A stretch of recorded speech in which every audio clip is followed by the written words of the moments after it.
This video I'm about to show you is going to blow your mind. It is something you've never seen or heard before. It's the craziest story ever.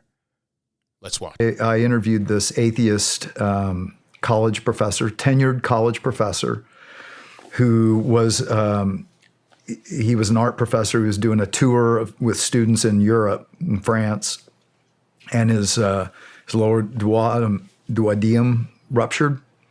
You usually have like 5 to 6 hours before you're dead because you're spilling all that junk into your cavity. And it was a weekend, so they couldn't find a surgeon in France. And after 8 hours, he died. Now, he thought when you die, it's just unplug the computer, screen goes blank, there's nothing. And that's not what happened. And instead, he said he was standing there by his bed. He felt the worst he had ever felt in his life. And suddenly he feels wonderful. And he doesn't even know he's dead. Like he doesn't realize he's dead because he's sitting there thinking, something happened. I feel wonderful. And he feels these new senses. This group of people then come into the hallway. And he can see him in the hallway, and they're calling to him, Howard, come with us. And he said, I'm sick. I need a surgeon. You know, that's what he's been waiting for. And they said, oh, we know all about you. Come with us. Don't you want us to help you? We're going to help you. Come on, we've been waiting a long time. Come with us. Okay, so time out. I like to point out that not every near-death experience is as deep as others, like meaning all the elements. So some just, there's an out-of-body experience and they're back in. Okay. Those can be interpreted in a million ways, right? A million worldviews can wrap around that. If Howard had at this point come back to his body and been resuscitated, his interpretation probably would have been, hey, it's all good. Atheists go to heaven. It feels great. It's nice people. Everything's good. Man, that is so true. That is so true, because I've heard some NDE experiences where people are like, oh, everybody goes to heaven. There really isn't anything to worry about. It doesn't matter what faith or what religion you believe. And I think this testimony here really, really gives a better explanation of why some people get that kind of experience. But that's not what happened. So he starts to follow these people. And again, time and even distance, it doesn't work the same on the other side, which I don't fully understand that, except that by analogy, think about, from here to Austin, Texas, where I live, Nashville to Austin, it's a long way, right? It's a 2-hour flight. But what if I could think it and be there? How far is it now? Yeah. Right? Mm-hmm. All of a sudden, distance doesn't mean the same thing. So on the other side, so he couldn't tell, and he follows these people, and he starts to realize they're deceiving him. They're starting to mock him. They're cursing him. They're all these, and he starts to realize this is not good. And then he realizes he's in this darkness, and it keeps getting darker, and he tries to say, hey, I want to go back. And they're like, you're not going anywhere. And they start pushing and shoving, and he's he calls it a darkness that's darker than black. And I've heard people commonly say that. Jesus called it the outer darkness, where there will be weeping and gnashing of teeth, meaning like just, it's, I don't know, I guess just horrific. And that's what he experienced. And so he finally realizes he's being deceived by these creatures that he couldn't fully see completely, because they were kind of veiled.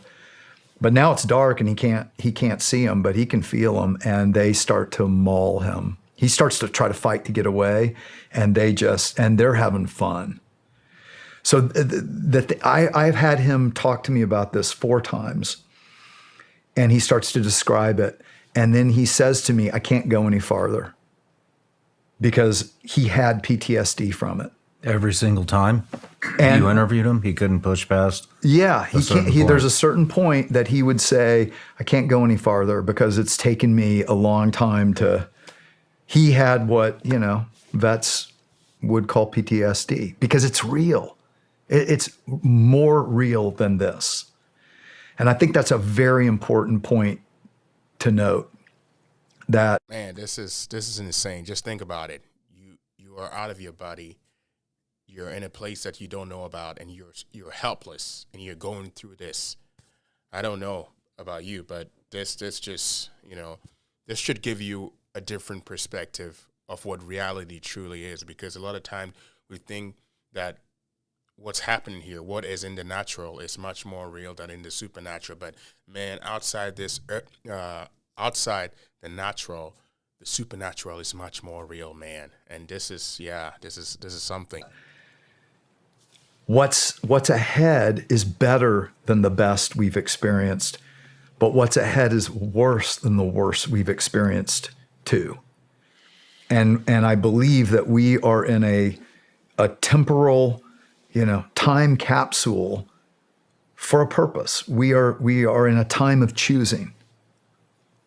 We're in a time of choosing. What kingdom do we want to be a part of? Is it me and my kingdom and I rule? Because as it turns out, that's what hell is. Hell is the creature wanting to play God. And it's dominate or be dominated.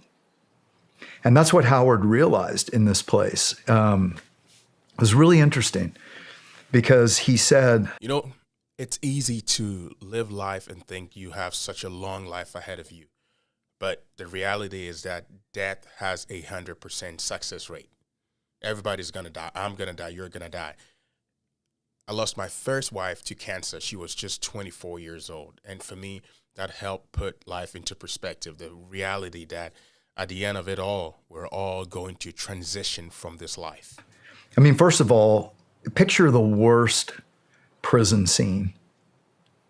Like the worst. I years ago, I saw a movie, Midnight Express. You ever see that? No, I haven't. Turkish prison, just getting brutalized and raped daily and all kinds of, it's a pretty gruesome movie. That's what was going on. And so, and just being eviscerated. And what he said, several things he said that was interesting. He said, I realized that these people were my kindred spirits. I said, what do you mean? So I realized that they were like me on earth. I came to a point in my life when I thought the biggest, baddest bear in the woods wins. And that's how I lived. And he said, I wasn't I wasn't nice to my students. I was all about me and building my monuments to myself and my ego. I cheated on my wife a lot. It was all about me. And he said, what I realized is that these people were like me on earth, but when the good was gone, it just spirals down worse and worse. So he's in this place, and this is really fascinating. He said in his solar plex, because he still was himself. And he said he heard, pray to God. And his first thought is, I don't believe in God. And he feels it again, pray to God. And he's like, he's fighting. And this is a very important thing, Sean, because the ego can imprison us. Our egos can absolutely imprison us.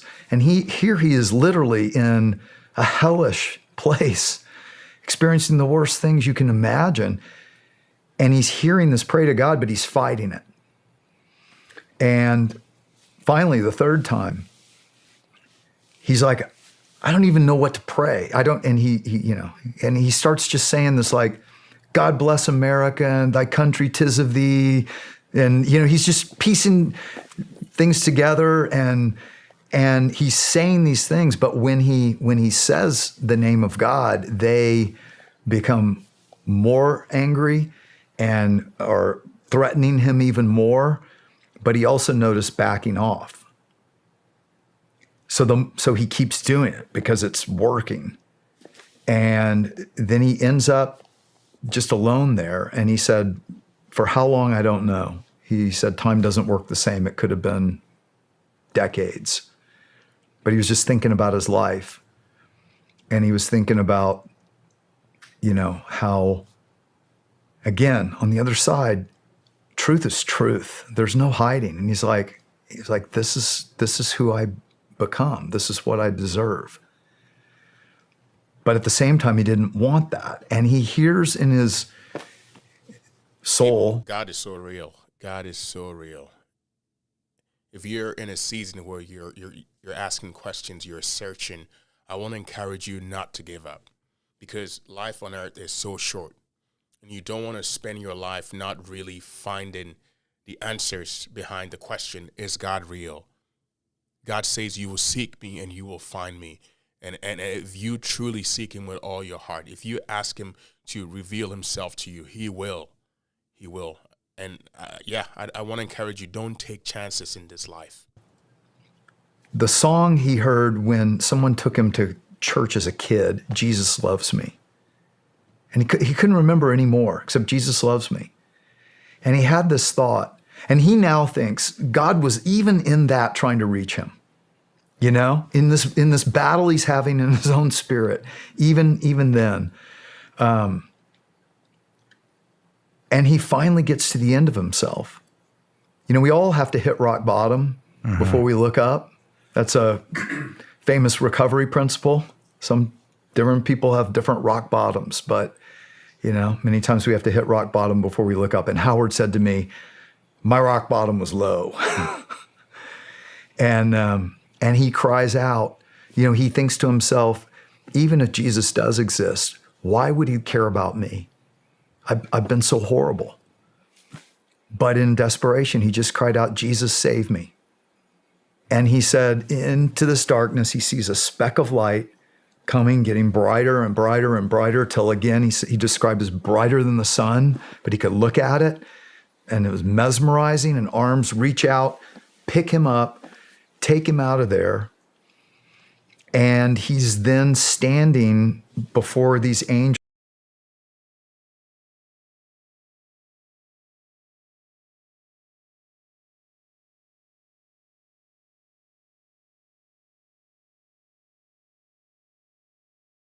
Being held by Jesus, and he gives him a life review. If you were blessed by this video, please like, subscribe, and comment. But I want to leave you with this. Seek God. Look for God. Don't take chances with this life, because God is so real.